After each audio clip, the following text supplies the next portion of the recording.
وعجل فرجا. اس آیت کی اس سورہ کی تفسیر میں وقال الانسان ما لہا، اس کی تفسیر میں، اس آیت کی تفسیر میں سورہ زلزال کی چھٹے امام سے روایت ہے کہ ایک مرتبہ رسول اسلام کے فوراً بعد مدینے میں زلزلہ آ گیا، اور ایسا زلزلہ آیا کہ سارے مدینے والے گھبرانے لگے، کانپنے لگے. کہ زلزلہ چند لحظوں کا ہوتا ہے، یہ زلزلہ رک نہیں رہا. توجہ ہے نا؟ کہ سارے مدینے والے اپنے گھروں سے نکلے، مسجد میں آ گئے. مسجد میں جب آئے تو وہاں 2 افراد کھڑے تھے جن کے نام میں نہیں لے پاؤں گا، یہ لینے میں حرج نہیں ہے میں، کیونکہ یہاں پہ مسئلہ اور کچھ ہے. تو اب وہ پہلے اور دوسرے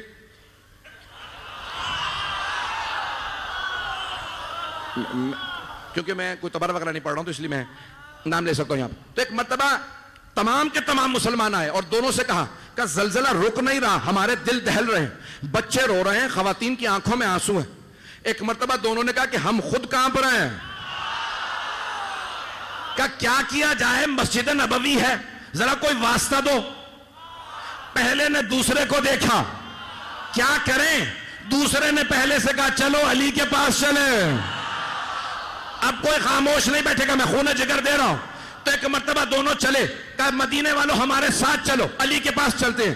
کہا یا علی دیکھ رہے زلزلہ آ رہا ہے. مولا مسکرائے، کہا گھبرائے ہوئے کیوں ہو؟ مجمع چلے گا. گھبرائے ہوئے کیوں ہو؟ کہا یا علی زلزلہ دل دہلا دینے والا زلزلہ، ایسا زلزلہ کبھی نہیں دیکھا، چند لحظوں کا زلزلہ ہوتا. مولا نے کہا مدینے کو جمع کرو، میرے ساتھ باہر چلے. سب مدینے سے باہر نکلے. کہا بیٹھ جاؤ. ایک چھوٹی سی چوٹی پہ مولا نے سارے مدینے والوں سے کہا باہر آ جاؤ، بیٹھ جاؤ. ایک مرتبہ جب سب بیٹھ گئے تو چھٹے امام کہتے ہیں میرے جد علی نے زمین پہ ٹھوکر مار کے کہا مالک تجھے کیا ہے؟ قرآن میں آیا تھا وَقَالَ الْإِنسَانُ مَا لَهَا. ایک انسان زمین سے کہے گا تجھے کیا ہے؟ ایک انسان زمین سے کہے گا تجھے کیا ہے؟ ایک انسان زمین سے کہے گا تجھے کیا ہے؟ مولا نے کہا مالک تجھے کیا ہے؟ مولا نے ٹھوکر مار کے کہا اس کو نہیں. میں سارے مجمع کی توجہ. مولا نے ٹھوکر مار کے کہا اس کو نہیں، سکون میں آ جا.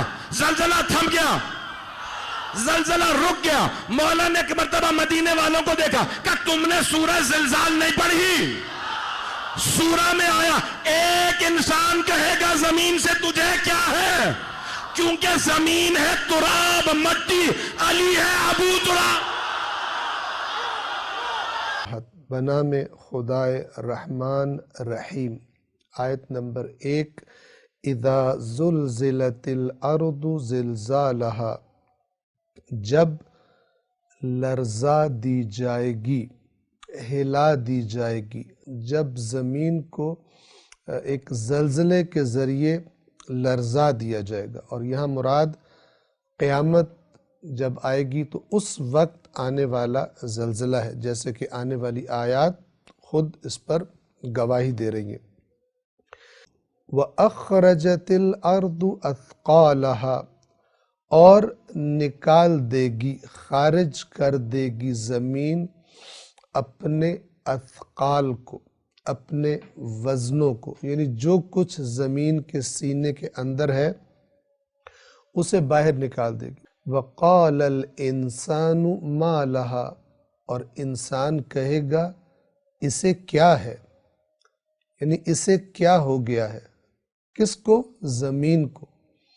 اتنا شدید زلزلہ آئے گا کہ انسان گھبرا اٹھے گا.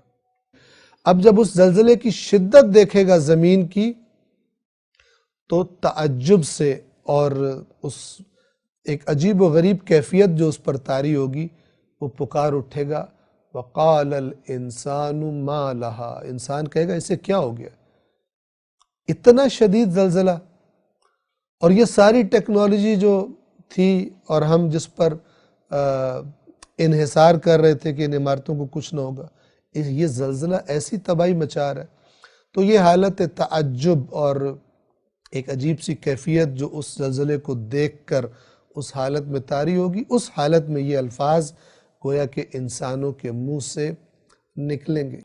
یومئذ تحدث اخبارہا، اس دن یعنی جس دن یہ حادثہ یہ زلزلہ پیش آئے گا، تحدث زمین بولے گی، تحدث حدیث سے ہے یعنی بولنا، کیا بولے گی؟ اخبارہا، اپنی اخبار، اخبار خبر کی جمع ہے، اپنی خبریں سنائے گی، بول کر زمین اپنی خبریں سنائے گی۔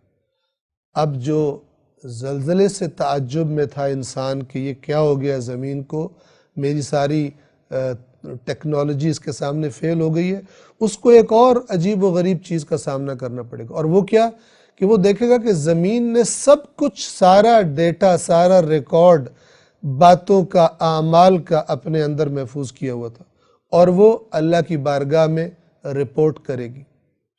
بِأَنَّ رَبَّكَ أَوْحَى لَهَا، کیونکہ آپ کے رب نے اسے ایسا کرنے کا حکم دیا ہوگا، آپ کا رب اسے، اوحا وحی سے ہے، اور وحی کا اصل معنی ہے خفیہ پیغام یا خفیہ اشارہ۔ اور کیا ہوگا اس دن؟ یومئذ یصدر الناس اشتاتا، اس دن لوگوں کو لایا جائے گا، لوگ آئیں گے، اشتاتن، گروہ گروہ بن کر، مختلف گروہ بن کر۔ اب یہ قرآن میں چند جگہوں پہ ذکر آیا، ان گروہوں سے مراد یہ بھی ہو سکتا ہے کہ مثلا ہر علاقے کے برے لوگوں کو اکٹھا کر کے لایا جائے گا، اور اس کے بعد ہو سکتا ہے گناہوں کی بنیاد پر گروپس بنا دیے جائے، کون لوگ اس گناہ میں زیادہ انوالو تھے۔ تو بہرحال اللہ تعالیٰ فرما رہا ہے کہ اس دن لوگوں کو، لوگ گروہ گروہ ہو کر آئیں گے، کس لیے آئیں گے؟ لِيُرَوْا أَعْمَالَهُمْ، تاکہ انہیں دکھائے جائیں ان کے اعمال، ان کے اعمال ان کو دکھائے جائیں۔ اور پھر کیا ہوگا؟ کتنا دقیق، کتنا باریک بینی والا نظام ہے اللہ کا چیزوں کو محفوظ رکھنے کا۔ فرمایا آیت نمبر 7 میں فَمَنْ يَعْمَلْ مِثْقَالَ ذَرَّةٍ خَيْرًا يَرَهُ، تو جس نے ذرہ برابر، رائی کے برابر بھی جس نے خیر، اچھائی کی ہوگی، یرہ، اس کو دیکھے گا۔ یعنی ایک دفعہ اللہ انسان کو ہر چیز سامنے اس کے دکھا دے گا۔ اور آیت نمبر 8 جو آخری آیت ہے وَمَنْ يَعْمَلْ مِثْقَالَ ذَرَّةٍ شَرًّا يَرَهُ، اور جس نے رائی کے دانے کے برابر بھی، شر خیر کا اپوزٹ، خیر کی ضد، شر یعنی برائی، شر یعنی گناہ، اللہ کی نافرمانی، جس نے رائی کے دانے کے برابر بھی، ذرہ برابر بھی برائی کی ہوگی، وہ بھی اس کو دیکھے گا۔